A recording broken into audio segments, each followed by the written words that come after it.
시청자 여러분 안녕하십니까. 지금부터 저녁견의 한보정론을 시작하겠습니다. 자, 이번 시간에는 말이죠, 우리 이제 자유우파, 이 보수파, 그러니까 이제 속칭 이제 우리 보수파라고 볼 수 있죠. 보수파의 유튜버들이 총연합회를 결성했습니다. 대한민국 자유우파 총연합회, 이렇게 이제 이름을 붙이고 지난 10월 31일 날 맨 먼저 성명서를 내놨어요. 제1호 성명서를 내놨고요. 그 다음에 이제 이번에 다시 이제 12월 26일 날 공식적인 대대적인 그 출범식을 갖게 됩니다. 이 출범식은요, 이 나경원 의원이 대관에 좀 도움을 주어서 국회 도서관에서 하는 걸로 되어 있고요. 여기에는 장동혁 대표가 지금 축사를 할 예정으로 되어 있는데, 여기에 대해서 말이죠, 여기에 대해서 대대적으로 지금 이 비판 논조를 그야말로 좌파 매체들이 지금 보내고 있어요. 아니, 이게 언론의 자유, 그러니까 아니 좌파든 우파든 간에 그야말로 헌법이 보장하고 있는 이 표현의 자유 중에 하나가 이제 언론의 자유 아니겠습니까? 예, 저 언론의 자유, 종교의 자유 이런 것들이 이제 다 표현인데, 정치적 표현, 종교적 표현이 되겠죠. 자, 그래서 우리 이제 자유우파, 지금 이제 유튜버들이라고 하면 통상적으로 이제 정치 뉴스를 보내드리는 그런 이제 유튜버 아니겠습니까? 그러면 우리는 자유우파의 이념적 기본 위에서 지금 현안을 분석하고, 지금 이제 이 평가하고 대응책을 제시하는 그런 이제 활동을 하는 그런 이제 그 연합체가 되는데, 여기에 대해서 좌파 언론들이 아주 일제히 비판 논조를 보이고 있어요. 자, 그래서 오늘 두 번째 성명을 냈습니다. 지난 11월 17일 날 성명에서는요, 이번에 이제 새 윤리위원장, 이제 여상원 윤리위원장이 이제 사퇴를 하고 두 번째 이제 윤리위원장을 이제 임명을 하게 되는데, 요 이제 후임을 똑바르게 정말 자유우파의 정당답게 거기에 맞는 윤리위원장을 선출하는 게 좋겠다. 예. 자, 이런 입장을 내놨고, 그리고 이제 이번 두 번째 입장은 말이죠. 두 번째 입장은 여러분들 잘 아시다시피, 지금 이제 지금 한동훈이를 앉지 않느냐, 이게 이제 초미의 관심이 되고 있어요. 자, 왜 그러느냐, 지금 말이죠. 여러분들 뭐 제가 설명드리지 않아도 잘 아시겠지만은, 오중동에서 일제히 지금 짜고 치는 고스톱으로 한동훈을 띄우고 있습니다. 이거 나라 망하는 거죠. 한동훈을 띄워갖고 그러면 제3의 탄핵 기반을 장기적으로 만들어 나가는 얘기입니까? 이 조동정 신문이요, 한동안 우리가 한참 탄핵 세태가 이 절정에 다다를 때, 그러니까 이제 요즘 얘기하면 이제 윤 어게인 세력들, 자유대학 세력들, 그러니까 2030 세대가 중심이 돼서 탄핵은 부당한 것이다, 이런 집회를 가졌잖아요. 그래서 탄핵 반대 집회의 이 패턴이 외형적으로 볼 적에 60대, 70대의 시니어층에서 20대, 30대라는 영 제너레이션으로 바뀌었어요, 지금. 그래서 지금 자유보수의 흐름은요, 물론 6070들이 쭉 중심이 돼서 지금 뛰고는 있지만은, 거기에 새로운 피가 수혈이 됐습니다.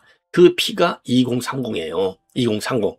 자, 그래서 지금 이제 이 새로운 보수의 사실상의 이제 재건 세력이 2030이 아닌가, 이렇게 판단이 되는데, 자, 그런데 이러한 새로운 보수의 아주 핵심적인 부각은 딱 눈 감아버리고, 한동훈 같이 말이죠, 자유우파의, 이건 배신 정도가 아니죠, 자유우파의 이 생명을 끊어놓은 거잖아요. 배신은 그래도 또 살아나올 수 있지, 자유우파의 생명을 끊어버렸어요. 요 인간이 지난번에 이제 박근혜 전 대통령 때는 JTBC가 끊어놔 버렸잖아요, 박근혜 대통령 탄핵으로. 이번에 윤석열 대통령의 탄핵에는요, 물론 민주당이 딱 큰 배가 있지, 민주당이랑 큰 배가 있지만은, 민주당이랑 큰 탄핵의 배에 올라타서 사실상의 선장, 제2의 선장 자리 역할을 한 인간이 누구냐? 한동훈이에요. 아니, 이런 인간을 지금 조중동이 띄우고 있다니까요. 그래서 우리가 탄핵 때 이거 조중동, 구독, 취소, 이걸 해야 된다, 이런 캠페인을 벌였는데, 지금이 그런 시기가 아닌가, 이렇게 판단하는 보수 우파들의 목소리가 커지고 있고, 저에게도 그런 목소리를 많이 제보를 해주고 있습니다. 조중동 정신 차리게 좀 비판 좀 해달라. 저도 수시로 이제 비판을 하지 않습니까? 그래서 제가 드리고 싶은 말씀은, 제가 조중동을 비판하기 위해서가 아니라, 조중동, 이게 흔히 이제 레거시 미디어 중에 이제 보수의 사실상 큰 역할을 해온 매체들인데, 물론 이제 예를 들어서 이제 중앙일보하고 동아일보는 돌아선 지 이미 오래되고, 신문 자체가 돌아섰고, 그리고 조선일보는 돌아섰다가 다시 돌아왔는데, 요새 살살 한동훈을 띄우고 있어요. 조선일보 전체적인 기사는 제가 그래서 특히 조선일보 사설, 그 다음에 칼럼 많이 인용해 드리잖아요. 지금 오늘 또 지금 이 시간에도 제가 인용해 드리려고 생각 중에 있어요. 그래서 조선일보의 경우에는 그나마 전 기사가 다 그런 건 아니고 일부 기사가 그래요. 일부 기사. 자, 이거는 말이죠. 조선일보도 한번 띄었잖아요. 겨울에. 이거 구독 취소 운동이 타격을 굉장히 많이 줬다는 거 아니에요. 예. 그래서 싹 바꿨다는 거 아니겠습니까? 자, 그런 것처럼 조선일보도 말이죠. 물론 100% 똑같은 목소리를 낼 수는 없지만은 정도의 차이는 있을 수가 있어요. 정도의 차이. 그런데 한동훈 같은 이런 배신자가 아니라 대한민국 자유우파의 목숨을 끊어놓은 인간을 어떻게 띄우냐 이 말입니다. 다양한 형태로 알게 모르게 띄우고 있어요. 그래서 우리가 가열차게 조선일보만이라도 중앙하고 동아는요 벗어났어요. 이미 그건 뭐 그냥 우리가 버려야 돼. 그래서 대한신문 중에 하나로 제가 지금 아시아투데이 이런 신문을 제가 여러분께 강추하고 있는 거 아니겠습니까? 아시아투데이 신문과 유튜브 방송을. 그래서 이 조선일보도 말이죠. 좋은 기사를 쓰는 기자 그리고 또 이 칼럼니스트들 많습니다. 대부분이. 그나마 조선일보가 살아있어요. 자, 그런데 일부 뭐라고 그런가요? 이런 거를 좀 돌출 기사는 아니겠죠. 다 편집부 다 기획하고 다 그런 거니까. 이게 왜냐하면 조선일보에서 한동훈을 띄우는 것이 어느 한 기자가 뭐 사안이 있어갖고 띄우는 그런 기사가 아니고 조직적으로 한동훈을 띄워요. 그러니까 이거는 편집부의 아주 기획 시리즈에서 나오는 거예요. 계속해서 한동훈을 띄워요. 한동훈을.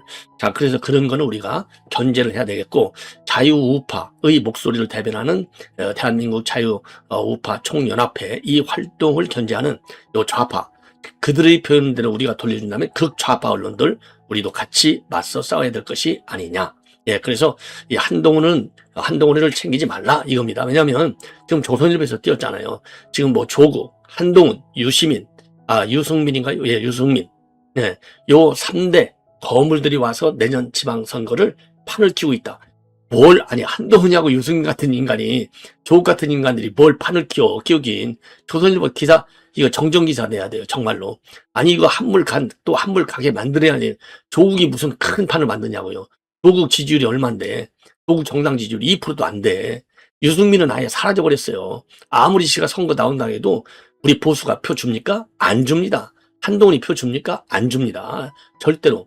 그러면 큰 틀에서 보면 이런 얘기는요. 자유우파 망하라는 얘기나 똑같아요. 그런 기사나. 정신 바짝 차려야 됩니다. 조선일보. 알았어요? 그래서 지금 팔을 끼우고 있는 거예요. 그러니까 우리 우파 보수 좀 유튜버들이 절대로 이 장동혁한테 주문을 하고 있어요. 한동훈 같은 인간 얼씬거리지도 못하게 만들어라. 그래서 우리 보수우파 보수우파 이런 걸 뭐라고 그러죠? 지지론자들, 이 필력 있는 분들이 일제히 이런 목소리. 저도 그랬잖아요. 한 번 배신자는 반드시 배신을 때린다.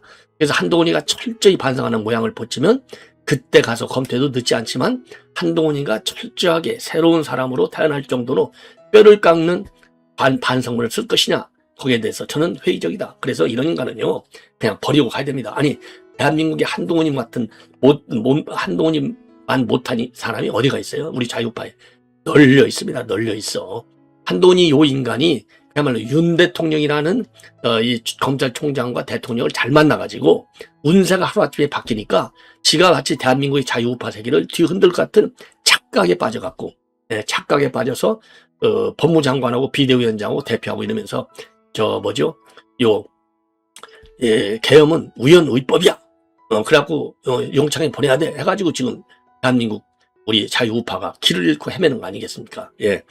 자, 그래서 이제 우리, 조선일보 보도에 의하면은 지금 우리 국민의힘이 개혁신당하고도 합치고 한동훈이도 끌어안고 당명도 바꾸고 그러면서 보수 대통합의 길로 가자는 움직임이 있다? 웃기고 앉아있어요.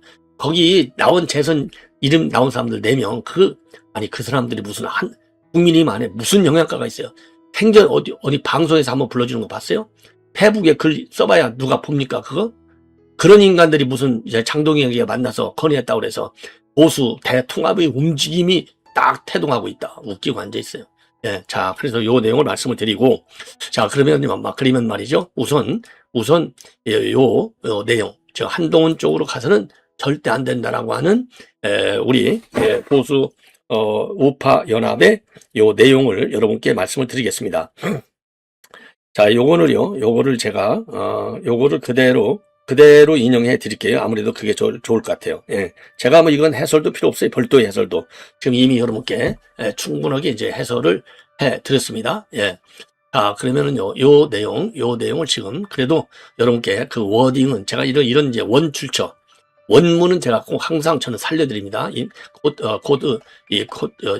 뭐죠? 이런 걸, 원문은 말이죠. 그러니까 제가 그대로 인용, 예, 코트해서 여러분께 그대로, 저는 보여드립니다. 예. 그래야 제가 논평을 여러분들이 생각하기에 맞게 한 건지 안 바꿨는지 또 여러분들 의견도 또 낼 수 있고 말이죠.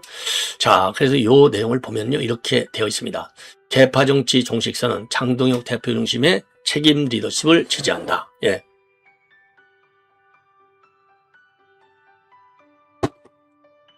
그래서 이걸 보면은요, 최근 일부 개파 세력과 원외 정치 세력, 그리고 특정 인물 중심의 여론몰이가 2026년 지방선거를 앞둔 당의 안정과 혁신을 방해하고 있다. 이것은 당원들이 선출한 현 대표의 정당성을 흔드는 불신한 시도이며 당의 미래에 대한 중대한 위협이다. 특히 이른바 친한계로 불리는 구세력과 외부 영향력에 기다리는 일부 인물들의 움직임은 더 이상 당에 도움이 되지 않는다.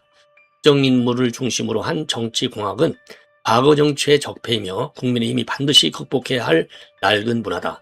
당의 쇄신은 오직 민주적 절차와 책임 있는 리더십을 통해 이루어져야 한다.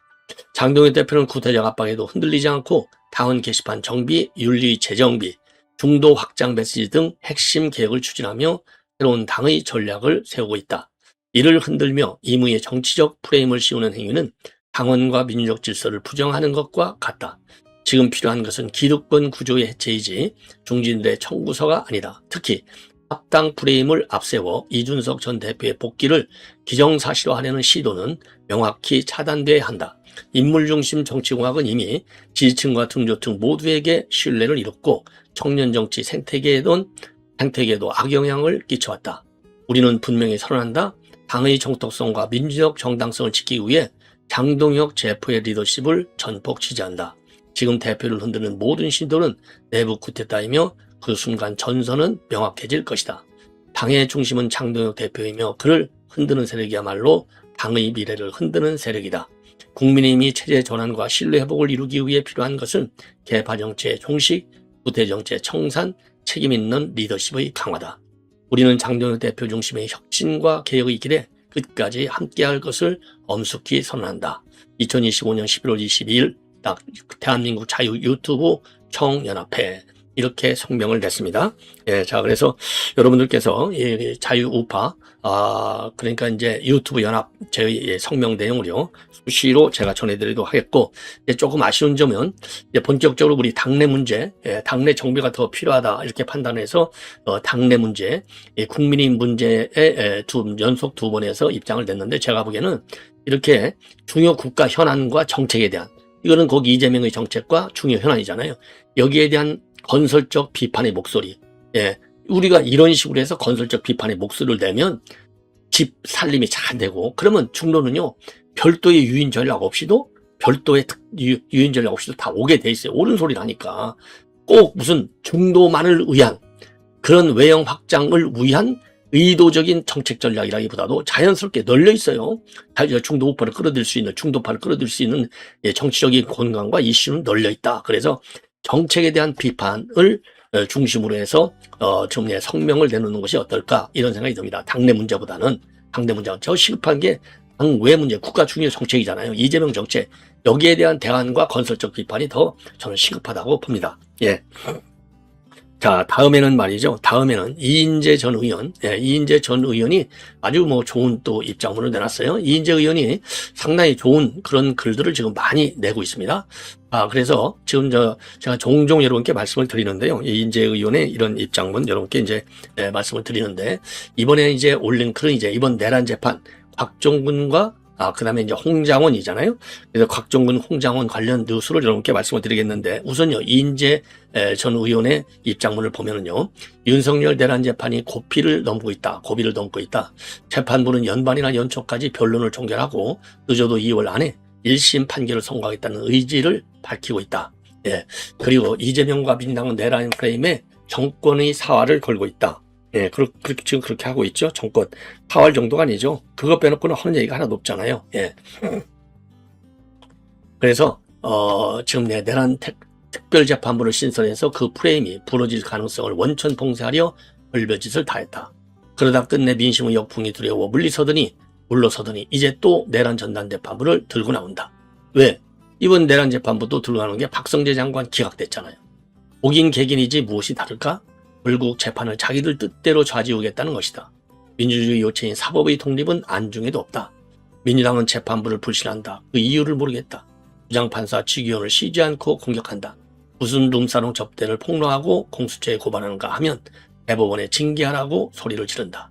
대법원이 감찰을 벌이고 혐의가 없다고 결론을 내리자 이제는 공수처를 시켜 뒤늦게 지기현에 대한 압수수색을 실시했다. 온 국민이 주시하는 가운데 내란 재판의 정점을 모르고 있는 재판부를 이렇게 흔드는 저희는 명백하다. 네, 재판부를 겁박하여 내란 프레임을 지키려는 것이다. 혹시 무죄가 나오더라도 재판부를 부정하고 판결에 불복하기 위해 밑자락을 까는 것이다. 나는 그들에게 묻는다. 왜 얼토당토하는 내란 프레임으로 나라를 어지럽히는가? 그렇게 불안한 짓을 왜 저질렀는가? 이런 발작 증세가 법원 안에서도 벌어졌다. 바로 한덕수 내란재판부의 이해 불가능한 행태다. 한덕수는 불구속 상태로 재판을 받고 있어서 시간에 쫓기지 않는다. 그런데 그 재판부는 1월 중에는 무조건 선고하겠다고 선언한다.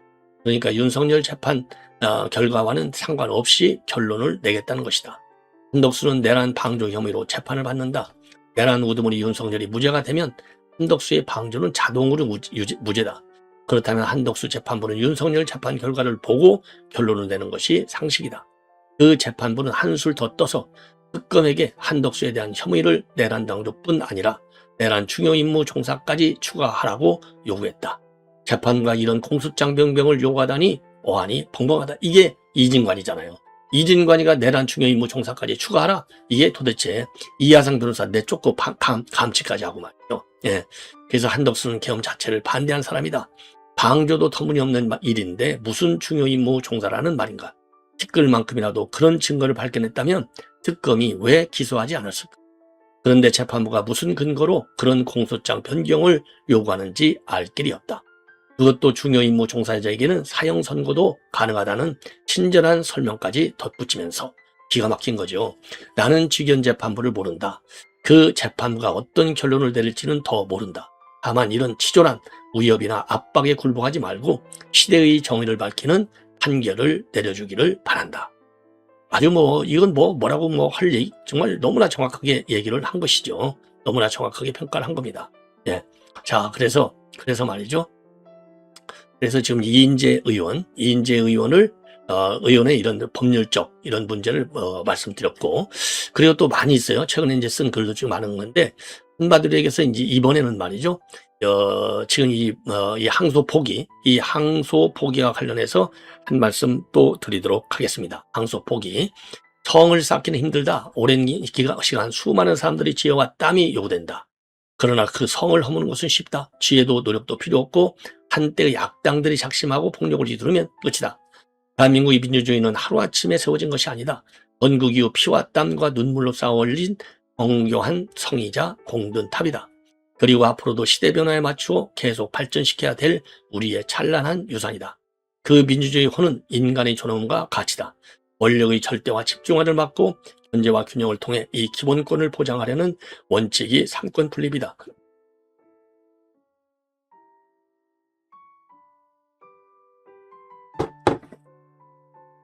그러면서요, 절대 왕권이나 국우국자 전체주의 권력의 공포를 극복하려는 고뇌의 결실이다. 그런데 이재명 정권의 눈에 이 견제와 균형의 원리는 보이지 않는 모양이다. 길거리 걸리적거리는 것은 다 부숴버리겠다고 펄펄 날뛴다. 누가 봐도 대장동 항소 포기는 법치주의를 전면 부정하는 폭거다. 이재명의 죄를 덮기 위해 저지른 만행이다. 그래서 대부분의 검사들이 분노하고 항의하는 검난이 터졌다. 그러자 민주당이 그 검사들을 향해 겁먹은 개가 크게 짖는다고 폭언을 퍼붓는다. 이거 정청래가 한 얘기죠. 법치주의 기둥인 검사들이 이토록 조롱하고 짓밟는 것이 지금 집권당의 행태다. 검사들을 짓밟는 것이. 그러면서 즉각 검찰 특수활동비를 삭감하고 반발하는 검사장 검찰청에는 한 푼의 활동비도 주지 말라고 결정한다. 또 검사처벌법을 추진한다. 저들의 연행은 간이 배 밖에 나왔다는 말로도 부족하다. 도대체 무엇을 믿고 저런 야만적 폭력을 휘두를까? 어제는 전 법무장관 박성재와 전 총리 황교안을 잡아넣으려고 시도하다가 법원이 영장을 기각해 불발되었다. 세상을 공포로 엎어버리겠다는 망상이 좌절된 것이다. 이 나라의 주인은 국민이다. 정권은 그 주인의 종에 불과하다. 주인이 언제까지 종들의 폭란을 인내할까? 시간은 언제나 주인의 편이라는 진리를 믿으면 된다. 예. 자, 이 정도로 해서 이인재 의원의 입장문을 내놨고요. 이번에는요, 유정아 변호사의 글이 되겠습니다. 유정아 변호사가 말이죠. 아주 꼼꼼하게 지금 이 홍장원의 이번 증언 내용, 요거를 비판을 하고 있어요. 유정아 변호사.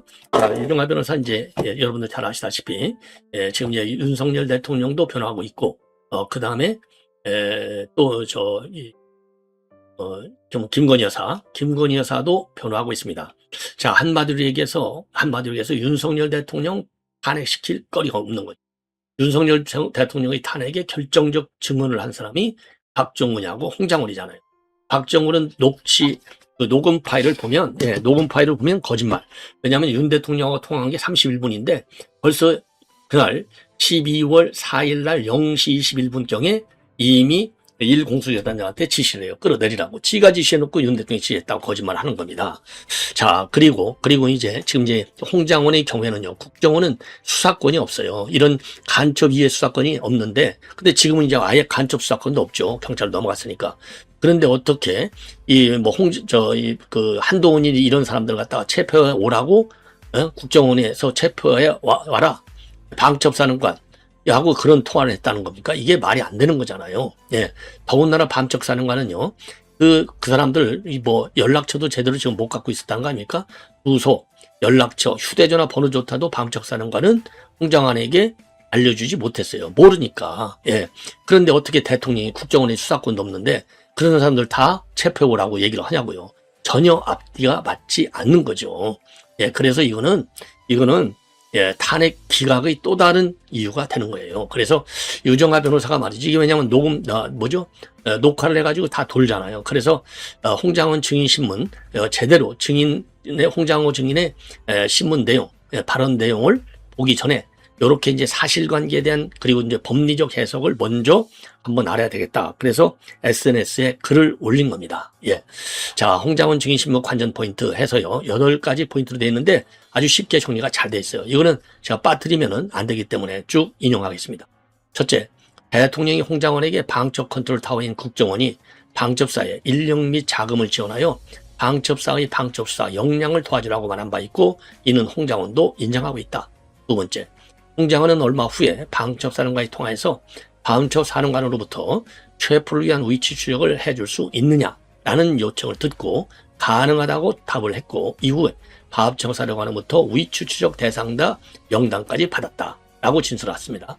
그리고 세 번째, 홍장원은 대통령의 방첩사 지원 당부가 인력 자금 지원이 아니라 사령관이 말한 위치 추적을 해라는 뜻이고, 사후적으로 뜻이라고, 즉 대통령이 방첩사 지원 당부가 인력 자금 지원이 아니라 사령관이 말한 위치 추적을 해주라는 뜻이라고 사후적으로 스스로 말을 바꿨다.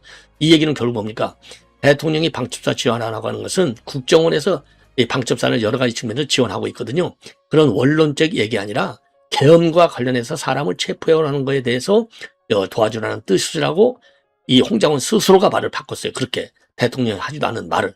그러니까 결국 홍장원은 대통령의 지원 요청과 방첩사령관의 말을 구분하지 못하고 무슨 여윤인지 머릿속에서 이를 혼합하여 대통령이 정치인들을 체포하라고 지시한 것이라고 주장하는 그런 비약을 하고 있다. 이거는 그러니까 이게 이제 오염된 증언이라고 볼 수밖에 없는 거죠. 그래서 악의성 여론을 여러분들이 판단에 맡기겠다. 그 다음에 네 번째, 경찰이든 국정원이든 통신사로부터 위치 추적 통신 자료를 받기 위해서는 반드시 영장이 필요하다. 그리고 영장 없이는 불가능하다. 계엄이 장기화되고 계엄사령부 합동수사본부가 만들어져서 포고령 위반에 대한 강제 수사를 영장 없이 진행할 수는 있다. 그러나 그 경우에도 형의사실 첨부한 요청서를 통신사에 보내야 하고, 그렇다면 애초 경찰이나 수사권이 없는 국정원에 부탁할 이유가 없고 스스로 처리하면 되는 사연이다. 아니다. 그렇죠. 이 계엄사에서 바로 할 수 있는데 뭘라고 국정원에 요청해. 말이 안 된다는 얘기죠. 홍장원의 주장이. 그리고 다섯 번째, 수사권 없는 국정원에 대한 대통령의 방첩사 지원 요청이 인력 자금 지원이 아니라 수사 일환인 위치 추적을 해다는 것으로 보는 것은 애초부터 성립할 수 없는 일이며 이 점은 홍장원 스스로도 인정하고 있다. 여섯 번째, 그러니까 이게 탄핵 사유가 될 수 없는 거죠. 홍장원도 인정하고 했으니까 나중에는. 여섯 번째, 검찰총장을 지냈고 평생을 수사 전문가로 살아온 대통령이 이러한 일이 불가능하는 점을 몰랐을 리가 없다. 더군다나 여인영 방첩사령관은 홍장원에게 위치 추적을 요청하면서도 대상자들의 주소나 연락처, 휴대전화 번호조차도 파악하지 못한 상태였다. 일곱 번째, 이러한 상황에서 대통령이 국방장관이라 방첩사령관에게 정치인들을 신속히 체포하라고 지시했다는 홍장원의 뜬금없는 주장은 당시 방첩사에 합동수사본부조차 구성되기 전이어서 수사 자체가 불가했다는 점까지 고려하면 앞뒤가 전혀 맞지 않다. 옳은 얘기죠. 여덟 번째, 홍장원은 당시 여인영 방첩사령관이 본인에게 위치 추적을 부탁하는 것을 보고 수사의 기본도 모르는 사람이네 라고 생각했다고 하면서도 이 표현을 정치인 체포 지시로 둔갑시켜 해석하고 있는 그런 모순을 저지르고 있다 이겁니다. 그럴싸한 선동적 주장이지 디테일에는 전혀 맞지 않으니 신빙성 측면을 심각하게 판단해야 된다. 한마디로 신빙성이 없는 거죠. 그리고 이제 11월 20일 서울중앙지법 형사하부 25부 홍장원 증인신문 공판 녹회 중계 중 대통령의 홍장원에 대한 직접 증인신문 부분, 특히 중계 마지막 부분을 위 내용에 대한 이해를 전제로 보면 이해가 잘 될 것으로 판단돼서 사실관계를 정리하여 공유한다. 이렇게 입장을 내놨습니다. 아주 짤막하게 핵심 포인트를 잘 짚은 것 같습니다. 자, 이렇게 해서 말이죠. 이렇게 해서 본 방송을 마치겠고요. 또 이어지는 저의 방송 여러분들의 많은 시청을 바라고, 그리고 저 구독, 좋아요 꼭 좀 부탁드려서 제가 빨리 100만의 벽을 돌파할 수 있도록 응원해 주시면 대단히 고맙겠다는 말씀을 드립니다. 네, 감사합니다.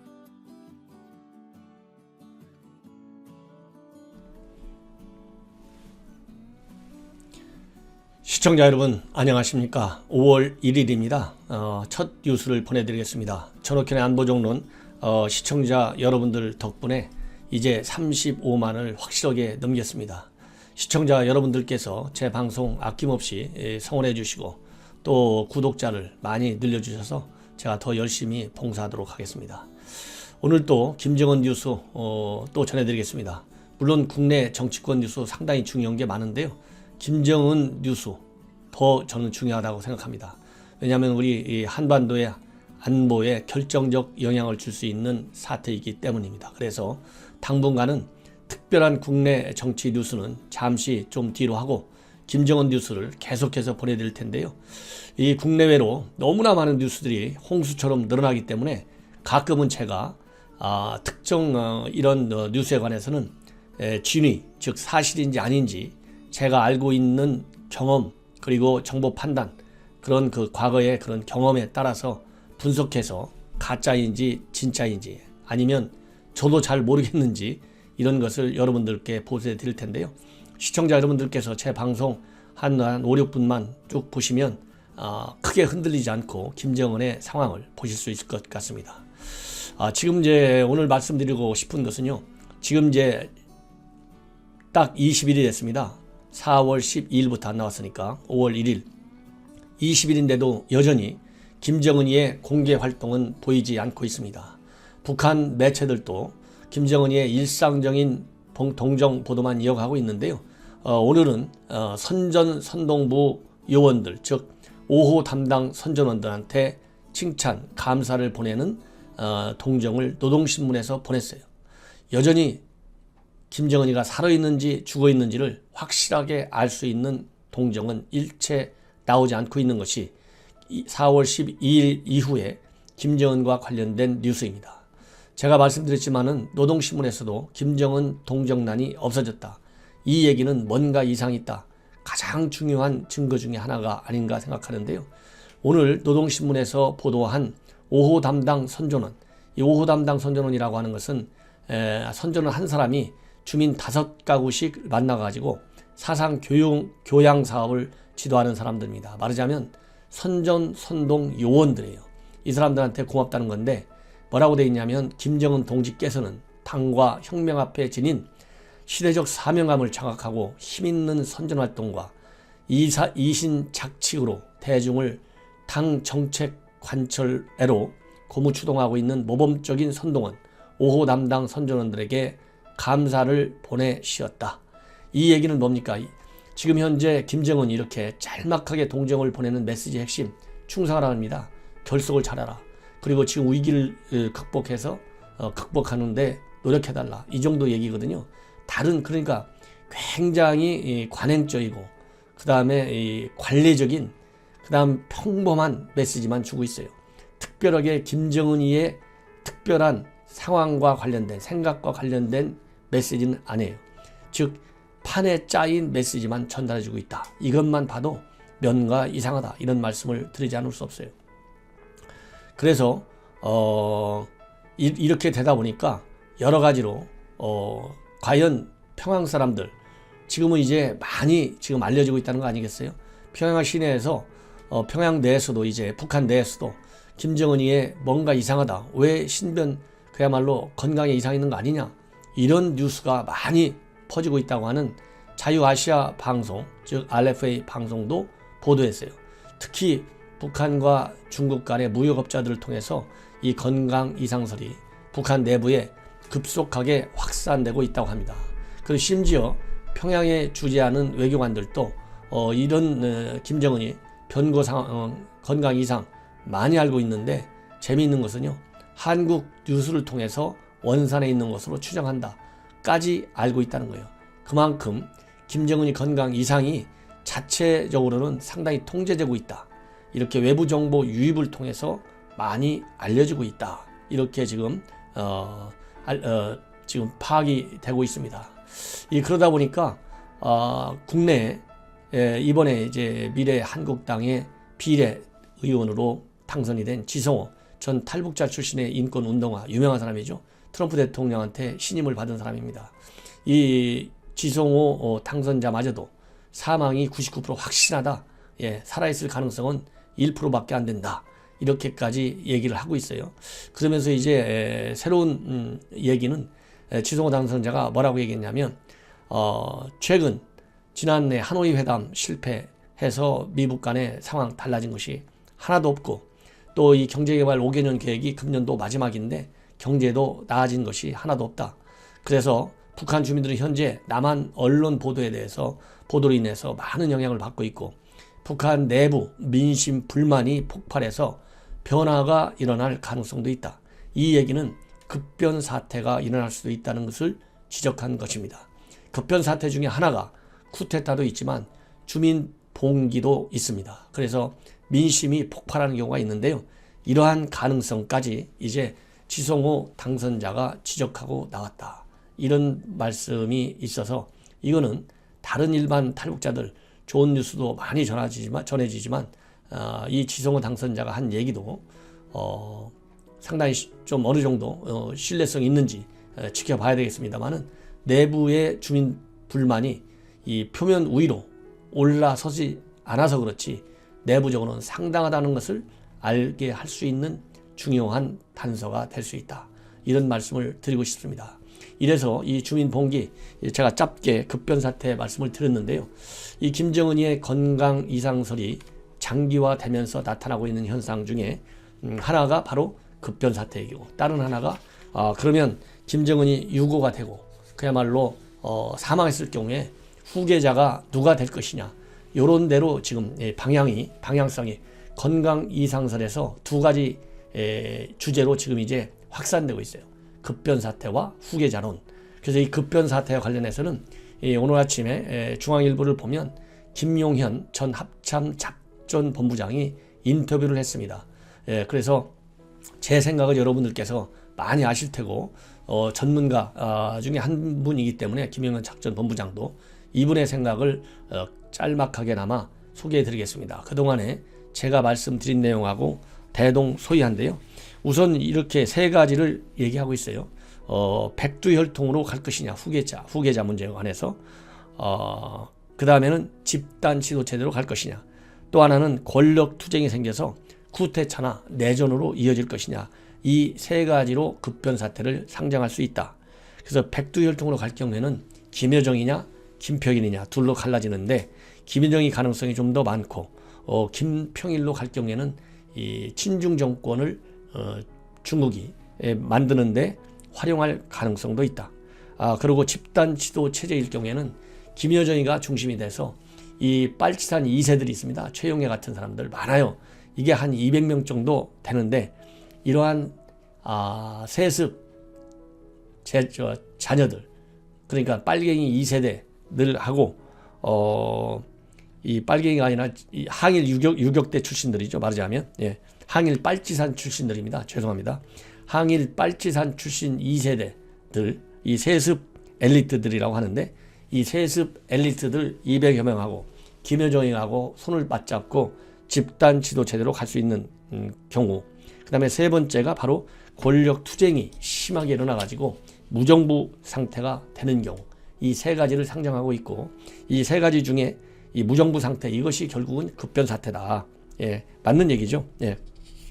그래서 이렇게 급변 사태가 발생했을 경우에는 가능성 국지 도발을 일으키는 겁니다. 그 다음에는 핵이라든가 미사일이라든가 그 다음에 생화학 무기를 이용해서 이 우리 직접적인 위협을 하는 경우 그 다음에는 전면전으로 치닫는 경우 이 세 가지가 있다. 이런 거를 막아내려면 항상 얘기지만 한미 동맹을 확고하게 작동시켜야 되고 작게 5029가 있는데 이 작게 5029 뭐 대충 많이 알려져 있어요.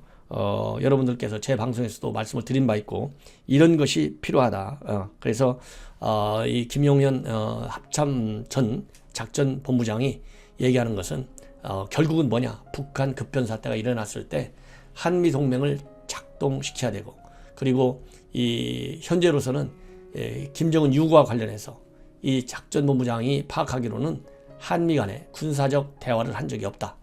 김정은이 건재하다는 확신에서 그랬다면 덜 불안할 텐데 만약 한미 간에 틈이 생겨서 그런 것이라면 대단히 심각한 문제다. 설령 그가 건재할지라도 이렇게 오래 모습을 안 드러내는 상황이라면 예행적 차원에서라도 한미 간 군사적 소통과 대화가 필요하다. 예전에는 그렇게 했다. 이게 굉장히 중요한 말입니다. 제가 보기에는. 왜냐하면 이 얘기는 결국 제 말씀도 많이 했지만 장성민 전 국정상황실장도 이 한반도 리스크가 커져가니까 빨리 급변 사태 대비책을 한국이 중심이 돼서 미국, 일본, 러시아, 중국과 급히 상의해야 된다. 그러기 위해서 특사라도 빨리 파견해라. 이런 얘기를 하고 있거든요. 굉장히 중요하다. 그런데 이게 왜 안 되느냐? 대한민국 정부는 특이사항이 전혀 없다. 이거지 않습니까? 미국은 제가 잠시 후에 말씀드리겠지만은 뭔가 이상하다는 거 아니겠어요? 근데 오늘 미국 발언을 보면 이 트럼프와 폼페이오 발언을 보면 지금까지 아무 일이 없다는 것보다는 뭔가 있다는 쪽에 훨씬 더 센 뉘앙스의 인터뷰를 하고 있습니다. 이런 거를 볼 때 한국과 미국이 현 상황을 보는 시각에 워낙 차이가 크기 때문에 감히 유고와 관련해서 한미 간에 대화를 할 수가 없어요. 그건 불충이에요. 문재인 대통령이 판문점 선언 2주년 때 북한하고 대북 경협 잘하겠다. 이산가족까지 다 물겠다. 지금 코로나 사태가 다 끝나지도 않았는데 이렇게까지 국민의 생명을 인질로 잡는 거 아니겠습니까? 자칫 잘못하면. 그러는 상황에서 어떻게 유고 대비 군사적 대화를 실시하겠습니까? 만약 그렇다면 남북관계 문재인 정부가 포기하는 걸로 비춰지는 걸로 현 문재인 정권은 생각을 해요. 그렇기 때문에 이런 군사적인 급변 사태 대비계획 한국과 미국하고 협조는커녕 제가 누차 말씀드렸지 않습니까? 한국 국방부 내에서 관련 부처 내에서라도 극비리에 작업을 해야 된다. 매뉴얼을 업데이트 시켜야 된다. 누차 말씀드리지 않았습니까? 이거를 김용현 예비역 중장인데 이분도 똑같은 생각을 저하고 갖고 있다. 이런 말씀을 소개해드리고 싶습니다. 이러다 보니까 지금 주한미군은 감청 정찰기를 제가 어제도 말씀해드렸지만은 NLL 인근 100km 정도 근접 거리에서 지금 김정은이 동향을 열심히 추적하고 있어요. 이런 상황인데도 불구하고 아무 일이 없다고 하는 이게 진짜 뻔뻔스러운 건지 무능에서 나오는 결과인지 아니면 알면서도 감추는 것인지 알 수가 없습니다. 제가 보기에는요. 알지도 못하고 그냥 뭐라고 그럴까요? 어설프게 그렇게 여론을 몰고 가는 것이 아닌가, 이런 생각이 듭니다. 자, 이러다 보니까 앞에서 말씀드린 대로 이제 우리 국회에서도 지금 김정은이 유고가 되면 김여정으로 넘어간다, 이미 진행 중에 있다. 그렇지만은 당 차원에서 별도의 절차적인 조치가 필요하다. 이것이 대한민국 의회, 우리 의회 입법조사처에서 나온 연구 보고서였습니다. 그런데 미 의회에도 의회조사국이라고 CRS, 아주 유명한 겁니다. 이 CRS 의회조사국은요, 그 여야 간에 차별 없이 초당적으로 중요한 이슈를 분석해내는 기관으로 정평이 나 있어요. 그래서 미국의 공화당이든 그 다음에 민주당이든 양당으로부터 별다른 비판을 받지 않고 여기서 내는 보고서는 상당히 영향력이 커요. 이 의회 조사국에서도 29일 날 이 보고서를 냈습니다. 최신 동향을 반영해서 북미관계 보고서를 냈는데 여기에서 후계자 문제를 거론하면서 김여정이가 제일 유력하다. 그리고 이 김정은이 10살 미만의 세 아이가 있다고 알려져 있지만 명백한 후계자는 없다. 그래서 이 김여정이가 이 정상 외교에서도 두드러진 역할을 하고 있기 때문에 후계자로 될 가능성이 가장 크다. 다만 여성 지도자가 최고 지도자가 될 수 있을지 분석가들은 의문을 제기한다. 이 CRS가 의문을 제기하는 게 아니라 전문가들이 그렇게 문제를 제기한다는 겁니다. 그래서 이 CRS에서도 북한 내에서 권력 투쟁이 출현할 경우에는 북한의 근본적인 안보 구조를 변경할 수 있는 핵무기 통제, 그리고 대치 가능성, 이런 문제가 나올 수 있는데 색다른 분석이 이겁니다. 이러한 그 근본적인 안보 구조를 변경할 수 있는 문제, 여기에서 미국의 이익을 가져올 수 있는 시사점이 많다, 이렇게 얘기하고 있어요. 그러니까 핵무기 문제에서도 미국의 이익을 가져다주는 일이 있을 수 있고, 중국과 대치 가능성이 있어서도 미국의 이익을 가져올 수 있는 시사점이 많다. 이 점이 상당히 흥미롭고 추가적인 심층 분석이 필요한 사안이다, 이렇게 저는 생각합니다. 그리고 이 코로나 바이러스와 관련해서 전문가들의 의심이 많지만 북한의 빈약한 의료 시스템에 과부하가 걸린 것 같지는 않다. 그 이유는 지난 1월에 초기 단계에서 모든 국경 봉쇄와 엄격한 조치를 취하기 때문이다, 이렇게 얘기하고 있고, 현재 북한은 탈냉전 이후에 가장 오래 지속되고 있는 미국 외교 도전 과제 중에 하나이다. 그리고 김정은 지도 아래서 핵과 미사일 능력의 개선은 미국의 심각한 안보 위협으로 진화했다. 이렇게 미 의회 조사국에서 정세 평가를 하고 있습니다. 자, 그렇다 본다면 가장 중요한 폼페이오, 그 다음에 트럼프의 발언을 말씀드리겠습니다. 제 방송 제목에서 얘기했듯이 폼페이오와 트럼프 오늘 나온 발언을 보면 사실상 김정은이 변고를 하고 있습니다. 이 시인하고 있는 것은 최근 들어서 북한 김정은 동향에 관한 집중적 정찰 활동의 결과다. 그래서 이제는 미국이 구체적인, 그야말로 지금까지 가져왔던 김정은 동향에 관한 정보보다도 훨씬 더 신뢰성 있는 정보를 수집했고, 그 정보 판단을 근거로 해서 폼페이오하고 트럼프가 진일보한 평가를 하고 있다, 이렇게 말씀을 드리고 싶습니다. 이 폼페이오 장관이 스콧 샌즈 쇼라고 하는 쇼 전화 인터뷰에서 30일 날 발표한 얘기입니다. 뭐냐면 김정은이 건강설과 관련해서 어떠한 만일의 사태도 확실히 대비할 수 있도록 노력하고 있다. 제가 이미 폼페이오는 북한의 급변 대비 계획 연구 보완하고 있다, 이렇게 말씀드렸는데 저의 이러한 정보 판단을 신뢰해주는 그러한 폼페이오의 인터뷰다, 이렇게 말씀을 드리겠는데요. 조금 더 자세하게 말씀을 드려야 됩니다, 제가. 왜냐하면 그래야 시청자 여러분들께서 폼페이오가 무슨 얘기를 했길래 사실상 변고를 시인했는가, 이렇게 이해하실 수 있지 않겠습니까? 이렇게 돼 있어요. 북한에 도대체 무슨 일이 일어나고 있는지에 대해서 무엇을 이야기해 줄 수 있냐, 이렇게 질문하니까 우리는 이제 2주보다 조금 더 그의 공개적인 모습을 확인할 수 없다는 것을 안다. 그러니까 동정이 계속돼서 더 안 나오니까 이상하다는 얘기죠. 아예 못 들어본 일은 아니다. 그러나 통상적이지는 않다, 이겁니다. 이상하다는 겁니다. 이상한 징후가 있다는 거예요. 변고가 있다는 거예요. 그러나 그 이상으로는 오늘 여러분과 공유할 수 있는 게 많지 않다 이겁니다. 왜? 김정은이 정보, 미국도 마찬가지입니다.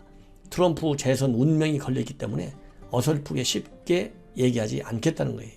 그러면서 뭐라고 했느냐? 우리는 면밀하게 계속 주시하고 있다. 우리는 어떠한 만일의 사태에는 준비가 돼 있다는 것을 분명히 할 수 있도록 노력하고 있다. 급변 사태, 모든 것 완벽하게 업데이트 시키고 있다는 겁니다. 예. 그 다음에 트럼프 대통령은 어떤 일이 진행되고 있는지 간에 우리가 매우 두드러진 하나의 임무를 갖고 있다는 점을 분명히 해왔다. 이것이 바로 싱가포르 합의 조건들을 이행하는 것이다. 즉 비핵화 문제라 이거죠. 이것은 누가 됐든지 간에 비핵화 문제를 계속 최고의 역점 사업을 두고 이행하겠다. 이 얘기하고 똑같습니다. 그리고 이 진행자가 위성사진 관련 보도를 언급하면서 김정은의 개인 열차 그리고 요트가 해안가에 있는 것을 보았는데 그저 휴가 중인 것으로 보이지 않고 북한이 아무리 뒤처져 있다고 해도 여전히 살아있다면 해안가에 있는 사진을 배포할 기술은 있었을 것이다. 이렇게 질문을 했어요. 왜냐하면 해안가에 놀고 있으니까 김정은이가 거기 가서 사진 하나 합성사진 하나 찍어서 보여줄 수 있는데 안 보여줬다. 이거 어떻게 된 거냐? 이 얘기를 한 겁니다. 그러니까 폼페이오 장관이 즉답을 피한 채 웃으면서 뭐라고 얘기했느냐? 매우 면밀히 주시하고 있다. 예, 이렇게 했다고 합니다. 그래서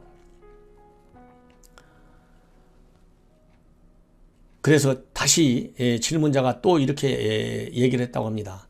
나는 그런 답변을 좋아하는데 왜냐하면 당신이 분명히 지금 당장 우리와 기꺼이 공유하려고 하는 것보다 훨씬 더 많은 내용을 알고 있기 때문이다. 그리고 노 코멘트일 때 그것은 확인처럼 보인다. 그렇잖아요. 흔히 노 코멘트 NCN 되면 시인한다 이렇게 해석하지 않습니까? 요 얘기를 했어요. 그러니까 폼페이오 여기에 대해서 아무런 추가적인 반응을 안 했다고 합니다. 자, 이 얘기는 제가 지금까지 트럼프가 얘기한 언론 인터뷰보다 한 단계 더 진전됐다고 얘기했지 않습니까? 그 이유는 뭐냐? 지금까지 폭스뉴스라든가 국무부 브리핑을 통해서 김정은이 신변과 얘기할 때는 뭐라고 얘기했느냐? 대통령 핑계를 대요. 항상 대통령이 말한 것 이외에 더 이상 덧붙일 게 없다. 우리는 김정은이를 보지 못했다. 어떤 정보도 오늘 보고할 얘기해줄 어떤 정보도 없다. 이렇게만 얘기해왔어요. 예. 그랬는데 오늘은 상당히 많은 얘기를 하면서 핵심 김정은이가 지금 죽었다 살았다 이 얘기는 절대 꺼내지 않고 뭔가 이상하다. 본인 입을 통해서 얘기했지 않습니까? 뭔가 이상하다. 통상적이지 않다. 이 얘기는 변고 가능성이 상당히 크다. 이렇게 얘기할 수 있고요. 또 트럼프 대통령도 이제 진일보했습니다. 뭐라고 얘기했느냐? 한마디로 김정은 상황, 현재 지금 어떤 상황인지 정확히 알고 있는데 말할 수 없을 뿐이다. 예, 이렇게 얘기했어요. 그래서 이 트럼프가 한 얘기 조금만 더 설명을 드리겠습니다. 역시 백악관이 열린 행사에서 30날 얘기했어요. 김정은 상태에 관한 질문을 받은 뒤에 뭐라고 얘기했느냐? 나는 무슨 일이 일어나고 있는지 알고 있다. 예. 그러나 지금은 김정은에 대해 얘기할 수 없다. 그저 모든 게 괜찮기를 바란다. 정말 상황을 매우 잘 알고 있다. 강조했어요. 여기서 정말, 매우 이런 수식어가 붙었어요. 그리고 이 얘기는 결국 뭡니까? 건강 이상수를 두고 지금 여러 가지 뉴스들이 쏟아져 나오는데 미 정보 당국에서 확실한 정보를 갖고 있다는 것을 강조한 겁니다. 그래서 제가 한번 방송에서 그랬죠. 지난번에 매우 잘 알고 있는데 더 이상 잘 알고 있다까지만 얘기했잖아요. 그 다음 날은 더 이상 얘기하고 싶지 않다 이 얘기했는데 이렇게 태도가 달라진 것은 틀림없이 매우 잘 알고 있다 하니까 주변에서 그렇게까지 나가면 곤란합니다. 주변 참모들의 조언과 지적을 받았을 가능성이 크다 그랬는데 이 어느 언론에서도 제가 논평한 얘기를 그 다음날 그대로 실었습니다. 그런데 그러면 오늘은 왜 그러면 정말 매우 상황을 잘 알고 있냐? 이때는 이렇게 됐느냐? 며칠이 지나서 그 당시에 얘기할 때하고 지금 트럼프가 얘기할 때하고 미국이 가지고 있는 정보의 양과 질에 이제 차이가 났다. 왜? 그 이후로 하루에 감청 정찰기가 대여섯 대씩 집중적으로 10여 차례씩 정찰 활동을 했지 않습니까? 그리고 NLL 인근 100km까지 깊숙이 들어갔고 원산 일대까지 들어가고 이러다 보니까 이제 좀 더 구체적인 김정은이 동향 정보를 미국이 확보하고 있다. 그러니까 상황이 달라지고 있어요. 그렇기 때문에 그 당시에는 조금 덜 불분명한 정보를 가지고 있는데 트럼프가 좀 뻥튀기를 해가지고 세게 얘기하니까 주변에서 너무 나가면 곤란합니다. 이런 얘기를 했는데 이제 구체적인 정보를 갖고 있으니까 이 정도로 정말 상황을 매우 잘 알고 있다까지 지금 진도가 나가고 있는 거예요. 이렇게 미국이 가지고 있는 정보 굉장히 이제 구체적이다. 저는 그렇게 말씀을 드리고 싶습니다. 이러한 구체적인 정보를 미국은 트럼프와 폼페오까지 주장하고 있는데 언론을 통해서 현 문재인 정부는 언제까지 아무 특이사항이 없으니 믿어라 이렇게까지 나갈지, 그리고 지금까지 우리 국민에게 알려주었던 김정은 관련 정보의 판단이 실패했던, 정보 수집 역량이 무능력했던 간에 이 사태를 뭘로 해명할지 한번 지켜보겠습니다. 시청자 여러분들, 저렇게나 안보정론 꼭 구독을 부탁드리고요. 주변 분들에게 많이 전파해서 공유해 주실 것을 거듭 당부드립니다. 대단히 감사합니다.